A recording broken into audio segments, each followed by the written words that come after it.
जिनारे तां चुकदे आए छे मादा छोटा बाले मैं संग दिल पौंडी ठे रमला है बन विच नेज़ियां वाले जिनारे तां चुकदे आए जिनारे तां चुकदे आए छे मादा छोटा बाले मैं संग दिल पौंडी ठे रमला है बन विच नेज़ियां वाले नायक बरे न कासिम नाया सिरा चाचे आजीदा तयों की ताज़िबा असगर तयों की ताज़िबा असगर ए नप के सर्द वाले मैं संग दिल पौंडी ठे रमला है बन विच नेज़ियां वाले मैं संग दिल पौंडी ठे रमला है बन विच नेज़ियां वाले रे खुश थींदे कल मागो ते वाले नाम रे गिन दे त्रीजी वारी कत्ल करके त्रीजी वारी कत्ल करके तेलाशा कर पमाले मैं संग दिल पौंडी ठे रमला है बन विच नेज़ियां वाले जिनारे तां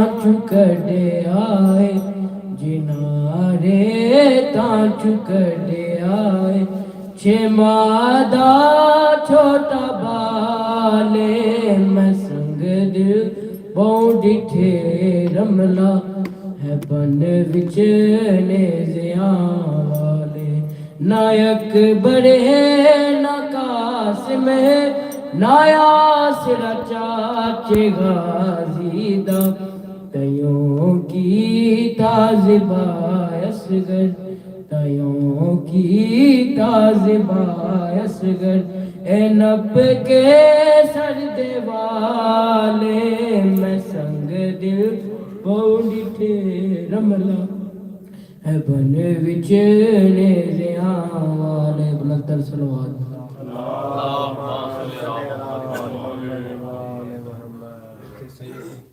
रज़ी अब्बास शराजी मौला पाक के उनकी ज़ुबान में मज़ीद तफ़सीर अता फरमाए।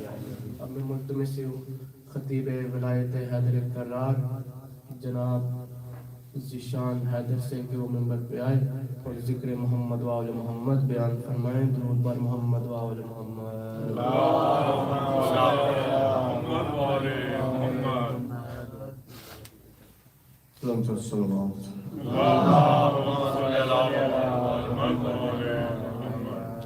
बिस्मिल्लाहिर्रहमानिर्रहीम अल्हम्दुलिल्लाहि रब्बिल आलमीन वस्सलातु वस्सलामु अला सय्यिदिना व अज़ीमिना व हबीबि क़ुलूबिना व शफ़ी'i नफूसिना अबुल क़ासिम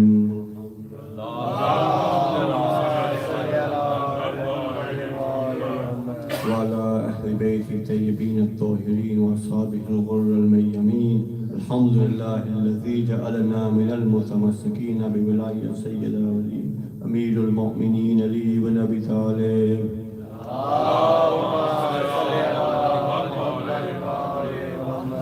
अल्हम्दुलिल्लाहिल्लज़ी हदाना लिहाज़ा मा कुन्ना लिनहतदिया लौला अन हदाना अल्लाह बअदकुल्लाह फी किताबिहिल करीम बिस्मिल्लाहिर्रहमानिर्रहीम सल्लल्लाहु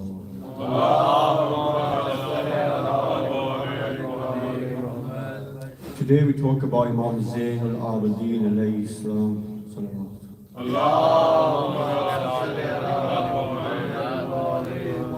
The man who witnessed the events of Karbala firsthand. The man who was there when everything had happened. And we come to talk about this man today. Now this man represents something very interesting. He represents the power of hope and the power of healing. How so? Look at the ummah which he had to deal with after Karbala. The ummah that he had to revive.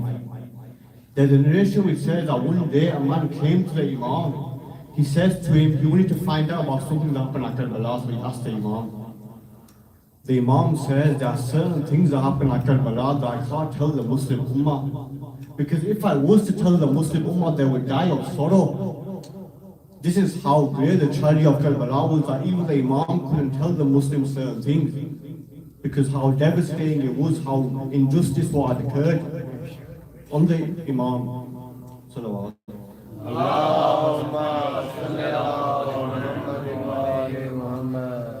When you look at the Imam, he represents the power of hope and the power of healing. I believe this is one of the proofs of the Imam's infallibility, that even though what happened at Karbala, you find this title of spirituality. Even though what had occurred, he delivered to us the greatest of supplications in Risalat and Hukuk. He delivered to us our charter of human rights. He delivered to us supplication in how we should talk to Allah in Sahifa Sudadiyah. He talked to us about how we should talk to Allah and what happened at Karbala. After everything that happened, he had done all these things. And we find a very important title which is attributed to Imam Zain al-Abidin, and the title of Al-Sajjad, the one who is constantly in prayer. What is the meaning of this? What did he do to achieve this title? There are a couple of narrations that I would like to share in regards to the Imam in his prayer. Salawat.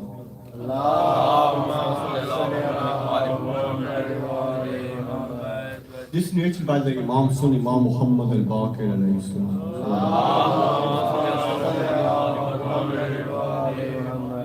It says, one day in the morning I saw my father. His nose had become flat, his skin had become pale, and on his forehead there was a mark, a very, very hard mark from doing sujood.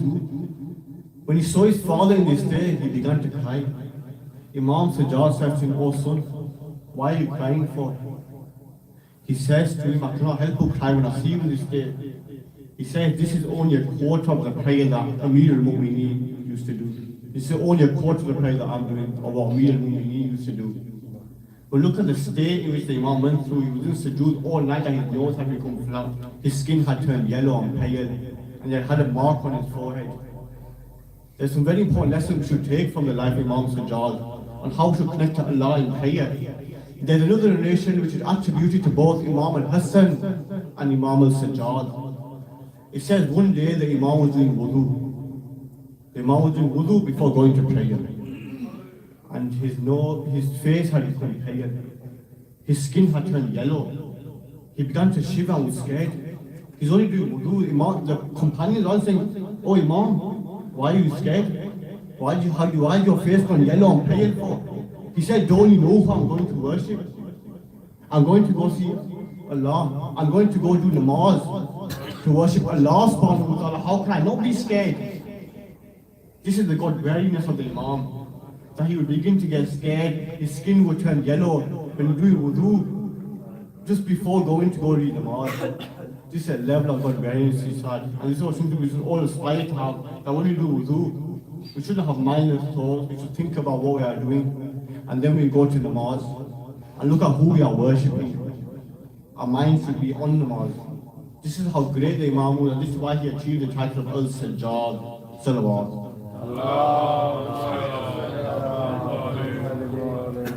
And this is why when the Imam had passed away, Imam al-Sajjad, the people began to question, who can follow a man like that? Who left behind Sahifa Sudadiyah, who left behind Risalat and Hukuk, who revived the Ummah. How can you follow this man? People question the successor of the Imam, who will he be? And then we come to Imam Muhammad al-Baqir, Baqir al-Ulum.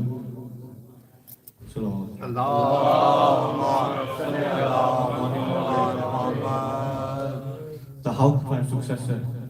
There's a narration which says Imam Sajjad, he was in a gathering and he had a burning ember in his hand, like a piece of coal. It was on fire. He said, "Which one of you is good enough to hold this fire and extinguish it, take it out just by squeezing it?" Everyone went silent. Imam Muhammad al-Baqir stood up, said to his father, "Oh father, do you command me?" Then he replied by saying, it is not you who I meant, but rather you are from me and I am from you. MashaAllah. This is the lineage of the Imams. How the Imams are chosen by people, the Imams are chosen by Allah. And this is what we see, you know, like Baqir al-Alum. Was this title given to him by normal people? No, he achieved this title. He had Isma, understanding which no normal person can have. And all the Imams would follow this path. And the Imam was very knowledgeable, to the point where he would go and advise people. In one day in Makkah, it was very hot. And the Imam was working away in the fields, and a man came and says, look at you chasing this dunya. You are chasing this world, working out in the hot fields. But then the Imam goes to him and replies by something I would like all of you to pay attention, because when the Imam replies, the person is the one who left advised. It's a nice loud salawat, and I would like to share this reply with you. Allahumma salli ala Muhammad wa ali Muhammad. He said, have you? He says, may Allah curse you. You're out in the fields. The Imam replied saying, by Allah, I would rather die in this state. This is a form of ibadat. It's a form of worship to Allah. The Imam teaches you something very important here. Because at this point in time, of course, all the Imams before Imam Hussein, Imam Ali, they were all stuck in political battles. They didn't have time to develop the school of the Ahlul Bayt. The Imam Muhammad al-Baqir began to set the foundation. At this point, he would have thousands of students beneath him. But the Imam teaches that no matter what, always earn a halal income. Always go out and work. He had thousands of students underneath him, but he tells us that working, earning a halal income is a form of ibadat. Salawat.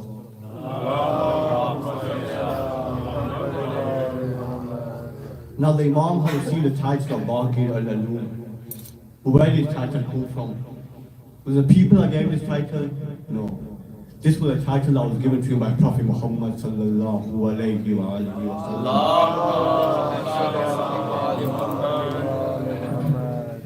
Jabir bin Abdullah al-Ansari. He's one of the oldest companions of Rasulullah. He lived to serve the Prophet, Imam Ali, Imam Hassan, Imam Hussein, Imam Sajjad, and he will live to see Imam Muhammad al-Baqir. Subhanallah. One day Rasulullah comes to him and tells him, oh Jabir, you will live to see a very, very long age, a very, very old age. And you will meet someone who is among my descendants. His name is Muhammad. He's known as Baqir al-Alum. He can split knowledge wherever he finds it. When you see him, give my salams to him. So Jabir bin Abdullah and Ansari had grown old at the time of Muhammad Baqir. And they said he would, to the point where people would say he's gone crazy because he had gone blind. He was that old, and he would say to us and call, oh Baqir al-Alum, oh Baqir al-Alum. That's what he would call out all day and night, oh Baqir al-Alum. The people thought he was gone crazy. Until one day Imam Muhammad al-Baqir began to walk past him. Remember, he was blind. He said, stop. Who are you? I am Muhammad al-Baqir. He's blind. He says the sound in which you make when you walk with the same sound that Rasulullah used to make. When the Imam walked, he was no different in the way that Rasulullah used to walk. And he tells him, you are Baqir al-Alum. And then he begins to kiss his hands and his feet. And he says, Rasulullah tells me to give his salam to you. Salawat.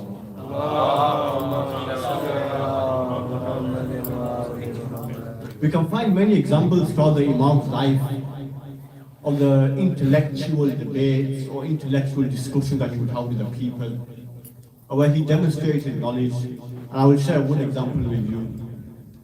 The caliphs that existed at the time, one of the caliphs that existed at the time of Imam Muhammad al-Baqir was named Hisham bin Abdul Malik.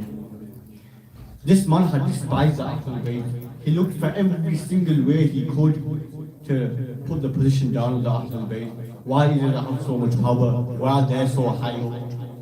So if you look for every single way, and one day he was sat by the Kaaba, and a man named Nafiq was with him. Now this man, so the Imam walked through and everyone split open and let the Imam walk through to the Kaaba. The people said, he said to Nafiq said to Hisham bin Abdul Malik, who is this man? He says they call him the prophet of the people of Iraq. They say he has knowledge and he can answer any question that anyone can ask him. So this Nafiq had grown arrogant. He says to Hisham bin Abdul Malik, oh, let me go and ask him a few questions. We'll see if he can answer them. Salawat.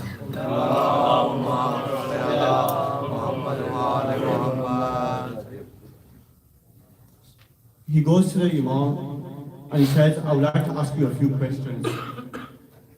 The questions that only a successor or a prophet can answer. He replied, his first question is, he asked, what is the difference in time between Nabi Isa and Prophet Muhammad? He said, Nafiq, according to you it was 500 years, but according to me it was 400 years. What a response. Only Baqi alone can say something like this. He says to him, what his answer is, he says, you are thinking 500 years, but the answer is 400 years. We are showing time, so I will just finish on one last point. Then he asked a few more questions, but the Imam had said, oh Nafiq, let me ask you a question. He said, do you agree with the Hawarij that fought Imam Ali and Nahrawan?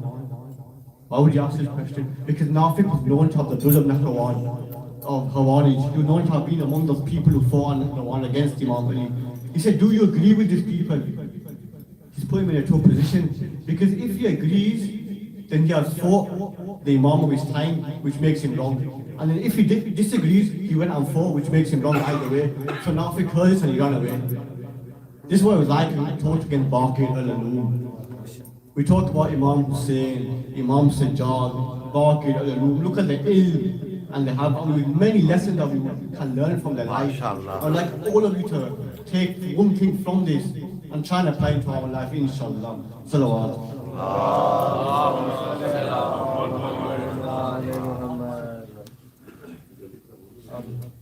नमाज का वक्फा होगा नमाज के बाद मजलिस पाक का फिर से आगाज होगा दरूद पर मोहम्मद व आले मोहम्मद